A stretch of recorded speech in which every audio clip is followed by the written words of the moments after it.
that'll work great. That'll work great. Okay. All right. Well, hey, everybody. This is Jordan Henry and Ryan Haidt at the Phyllis Schlafly Center. We are with Phyllis Schlafly Eagles coming to you with another exciting discussion about the issues facing America today. Last week, of course, I'm sure you all remember our epic debate regarding Elon Musk and whether he is going to save Twitter. But we all know that nothing has really happened since that debate, so we're going to leave that issue for now and move on to other things. I heartily disagree.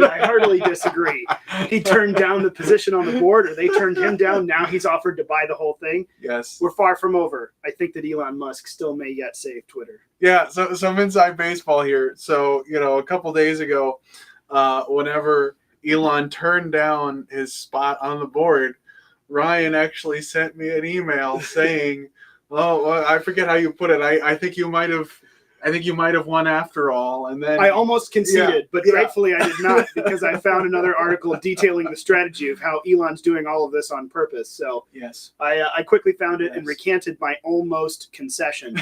So it's still ongoing. And so is our offer, either to you, Mr. Musk, or Seth Dillon and the Babylon Bee. You guys want to retweet us because you think it's funny. That offer's still on the table, and my concession is now off the table as well on Elon and Twitter. Yes, apparently the Babylon Bee are not the only folks who are prophets.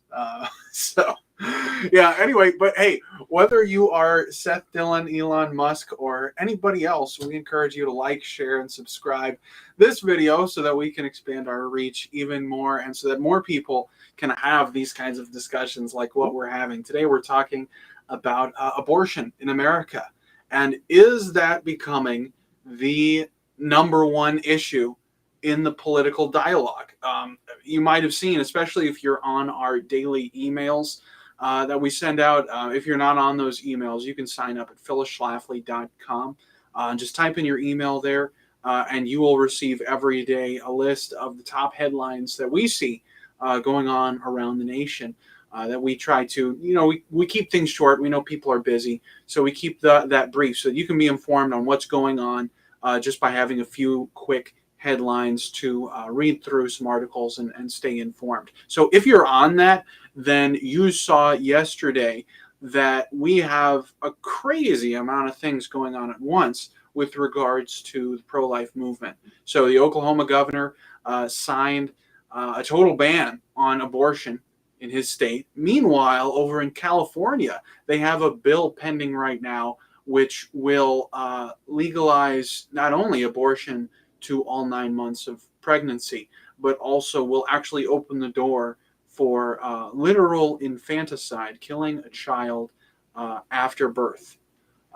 Maryland has a similar bill going forward, and they actually just passed another bill which will allow non-doctors to perform abortion procedures, which totally sounds pro-woman to let non-doctors in on that. And then we've got Governor Ron DeSantis signing a ban after 15 weeks. So much going on all at once on both sides of the spectrum. So my question is that becoming the number one issue for voters today? Ryan, any thoughts? I think it's certainly becoming the number one issue for state legislatures. As we talked about before, I know we've made this connection. The Dobbs ruling is coming from the Supreme Court here at the end of June. And I think the thought process behind a lot of what these, particularly the conservative legislatures, are looking at is we may very well have an exit of sorts of the federal level from the abortion issue. If that's the case, it's going to hit the states quickly. And I think a lot of states are already preparing for that. That's why I think we're seeing a rash this year of a bunch of legislation surrounding the issue of abortion. And obviously that's wildly different from different states. Maryland and Oklahoma and California and Florida almost couldn't be more opposite in the directions that they're taking. But I think that this tells me that state legislatures are very aware of what's about to come to them as far as decision-making abilities, legal and policy-making authority on this issue in a new way. So the 10th Amendment is now showing us all the colors of the spectrum that it has to offer from coast to coast. But I think the legislatures know this is coming down to them in just a very short few months. Yeah, and I think it's important to know exactly what the Dobbs case means as far as what that could do. So we all know that the case pending before the court deals with abortion and has the potential to strike down Roe v. Wade and all of the judicial precedent that followed that. So that's certainly a possibility, but what does that mean exactly? That does not mean that abortion then becomes illegal in all 50 states of the United States. It's not at all what it means. It's almost impossible to think that the current Supreme Court would come down with a ruling that did that sort of thing. So that's a very, very unlikely thing to happen. What is somewhat likely to happen, one of two options. Either the Supreme Court could replace some of the standards that have been set forth by previous judicial rulings. So not totally reversing Roe v. Wade, but replacing the current standard, which is viability. So if a child could live independently outside of the mother's womb, that currently is where it becomes permissible for states to make restrictions on abortion as long as they don't create an undue burden, whatever that means, depending on whatever courtroom you go into in America. So that's one possibility. And we're doing very large scale overview of this. I mean, obviously, we could get into viability, talk about that for hours, but brief overview, that's one thing that could happen. Or the Supreme Court could completely overturn Roe v. Wade. And if that were the case, abortion doesn't necessarily become illegal immediately in all 50 states. It then reverts to how the issue was handled prior to Roe v. Wade, which was by going to the states. Yes. And the states each got to make a choice about what kind of restrictions they would have on abortion, whether it be a total ban or a total allowance all the way up to 9 months. So that is this. What we see now, I feel, is, as you pointed out, a microcosm of what we can expect to happen if the Supreme Court should come down with a ruling on Dobbs that repeals Roe v. Wade. Yeah. And make no mistake, we've talked about this before, and I tell you what, down below here, I'm going to link a few things in the comments, but we've talked about the really shaky ground that Roe v. Wade stands on, some of the judicial precedent, the logic that was brought in, you just mentioned some of it. Clark Forsyth has an awesome book that I'll link below. The name of it's escaping me at the moment. Abuse of discretion. Abuse of discretion. Yeah. I thought of discretion. He has a wonderful book that goes into this. It talks quite a bit about the details behind that era, behind the 1973 decision. And he's got a lot of the notes and the writings and talking to clerks from that time. And I mean, a lot of things have advanced since then scientifically, that the justices kind of shakily relied upon for this foundation of what the left claims was establishing a right to abortion, which again, that's a broad sweeping claim that they've made. And generally, to Jordan's point, what he just said, why that standard's been upheld, that states haven't been allowed to go so far or so early in banning abortion at this point. But to strike that down would really do, I think, a pretty amazing thing for a lot of states for several years who, according to the dictates of their electorate, the people who have sent them there, want pro-life laws. They want laws that defend unborn life. And as a result, courts and the left through courts have been able to stop a lot of those efforts, which are the will of the people, the consent given to the representatives to do that process in law and to make sure that that life is respected. And the left through courts has been able to shut this down for a long time. That's, of course, is another hot topic through judicial activism, something Phyllis Schlafly is famous for. In fact, you Google judicial activism, you'll find that there is a list on Wikipedia of famous people from both sides of the aisle who have opposed activist judges. And Phyllis Schlafly is the second name on that. It's one of the things that she's famous for. Her book, The Supremacists, a lot of it comes around this. Judges who just make arbitrary decisions, who make law from the bench. And don't leave it to the lawmakers. And this all ties into that. So there's this goes into so many legal and legislative corridors if the Supreme Court is to, in some major way, upend the precedent that was set in 1973 of Roe v. Wade. I'm happy to see legislatures hopping on top of this, and for better or for worse, as we just described in different states, I think that's going to reveal to a lot of folks what their state legislatures are made of, and if they're willing to fight for it, or if they don't agree with the state that they live in. Yeah, yeah. And if you want to delve more into the judicial aspect of this, we actually just rolled out at Phyllis Schlafly Eagles a new podcast called Life Matters. And I would encourage you to take a look at that, because in our last episode, we dived into specifically the judicial case history of abortion in America. And it's really fascinating, a great discussion. So I'd encourage you to check that out. That's Life Matters again. But to kind of pivot away from that, then, I'm wanting to talk about, especially, will this become the number one issue of the 2022 elections? If you look back and you look at what we had happen in 2016 and in 2020, you can see a pretty clear arc of the way that Donald Trump, then candidate Donald Trump, framed the debate that created the entire conversation of that election cycle.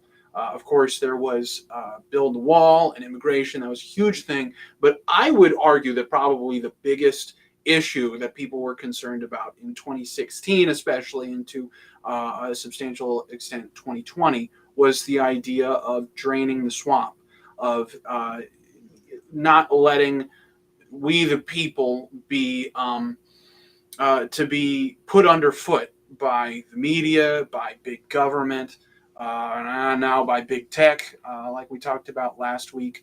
So I am wondering, will abortion become the number one issue of 2022?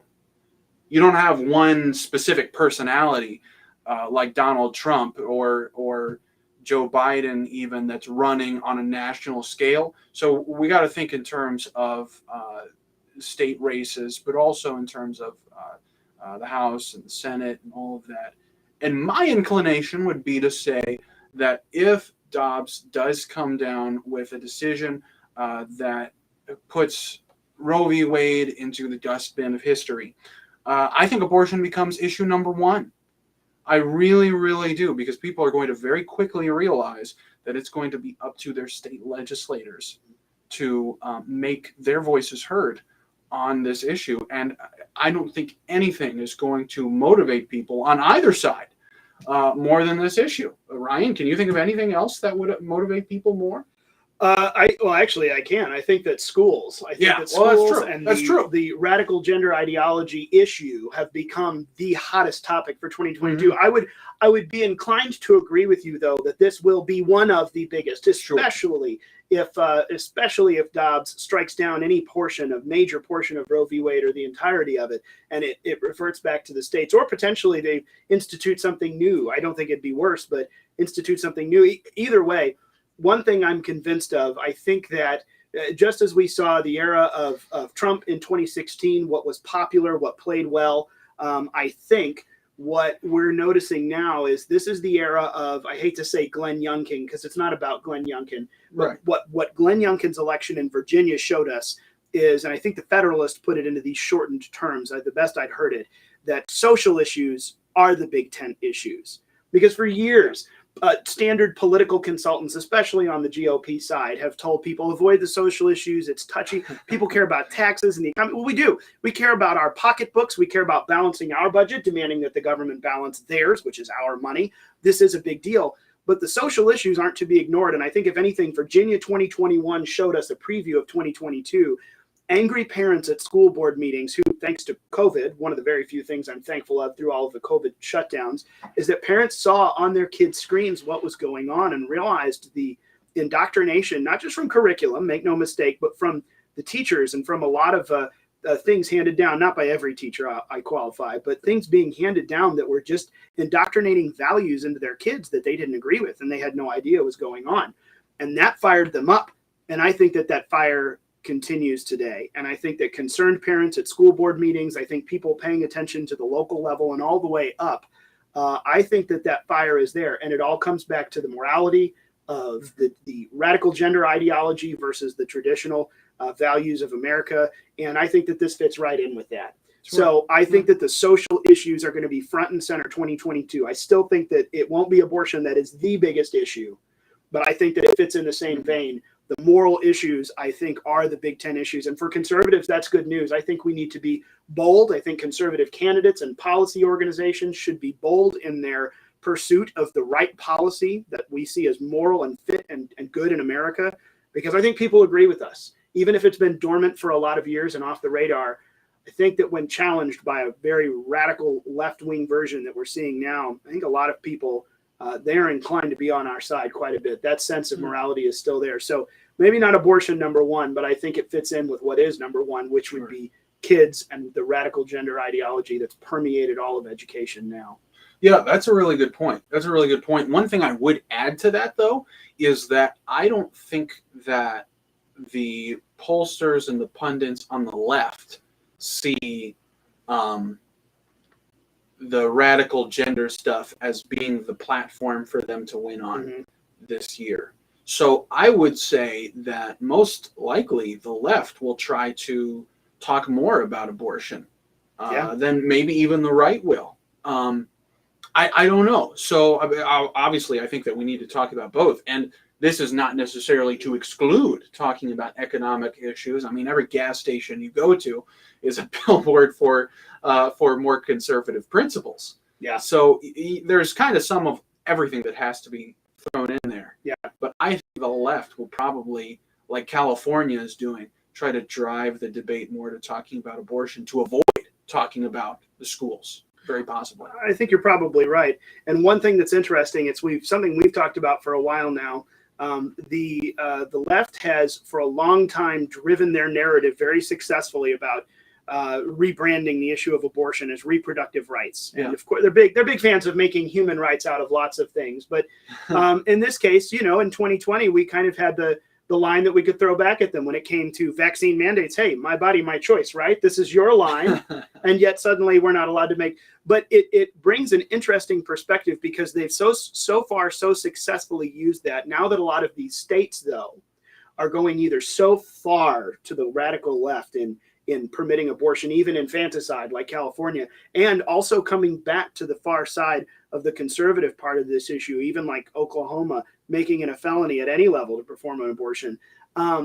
What this is going to do is give a very good opportunity to drag out the issue of abortion itself and talk about it, the science of it, the looking at it. And unlike 1973 or even honestly a lot of time past that, the technology, and Phyllis Schlafly loved talking about this, the technology that has improved and come about from ultrasounds, from 4D, from all kinds of stuff. The age of, like Jordan, you said at the beginning, the age of viability now is just light years ahead of where it was. Right. And the technology to be able to have a child brought into the world through a surgical procedure weeks and weeks and weeks earlier, and then, you're going to spend a lot of time in the neonatal ICU, but you'll live, you'll be okay. That is going to become the front and center thing. And guess what that does? It just reinforces people looking at this saying, this is a child. This is a child. This is a child earlier than the left tells us that it is. This looks like me. This looks like my children. And those images being front and center, I think, is a huge winner because, like we talked about at the beginning, as polarizing as this is, I think we have a very powerful case on the right side of this equation. That this is a human. This is a tiny human life, and it has value and dignity because it's a human. And these are a lot of things the left always claims, the dignity of man. But of course, it's applied when they want it to be applied. And this is a great opportunity for conservatives to take a lot of those things and make the left fight against them. So I think that's going to be an interesting part of this as well. But it's going to bring up a lot of good science that I think will culturally shift people against abortion, seeing just what exactly it is as this issue comes front and center in the States. Yeah, I remember I have a friend who is just about as far left as it gets on abortion, or so she thought. And I remember just before all of the heartbeat bill stuff really started picking up, she made this post on Facebook about all the pro-life people and how terrible they are trying to ban abortions. And she said that, I forget exactly how she put it, but she said something to the effect of, until there's a heartbeat, you can't call it a living human being. And so We need to stop all this pro-life stuff, and there has to be a heartbeat before it counts as an actual living human being. And obviously all it took was one sentence to bring that whole argument crashing down, because we know that a heartbeat can be detected as early as, 21 days, I think? I believe that's correct. Yeah, and that's just so powerful. And it's a lack of information that leads so many people to embrace the left's talking points on this. So this is a wonderful opportunity, not only to pass these great bills, but to change the hearts and minds of so many people who have just accepted the left's lines, their anti-science talking points for so long.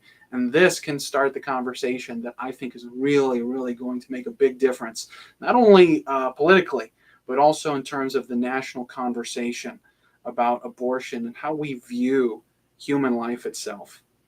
So it's encouraging. It really is encouraging. I look forward to seeing what happens. It is. I do too. Well, I tell you what, we'll go ahead and wrap it up today. We usually try to keep these really short. We went a little bit longer. As you see, this is a big issue. This is an important issue. Talk about. It's important to us. I'm reminded, I see back here as we have some of these collections, the things from Phyllis Schlafly's Life and Legacy. See here one of her pictures. She's got a red cowboy hat on from one of the Republican conventions. She spearheaded that issue and made the Republican Party pro-life, made it a synonymous thing. So we have a really unique legacy here at the Phyllis Schlafly Center of fighting on this issue politically, culturally. We would love for you to follow us and stay in touch, because as this issue unfolds, we will be at the front of it in any way that we can. So I'll make sure down in the comments, if not in the description below, I'll put everything up there. But Facebook, Twitter, Getter, Gab, Parler, all of the places we are there, and we are putting out the good content, talking about things like this. So thank you for joining us. Please share and like this video. Subscribe to us on YouTube. Make sure you're following us on Twitter and Facebook and all the others. And if there's a little notification bell, turn that on, because we got to beat the big tech algorithms. They don't like us talking about this stuff and being successful. So thank you for joining us today, and we look forward to seeing you next Thursday. Notice that little thing up on the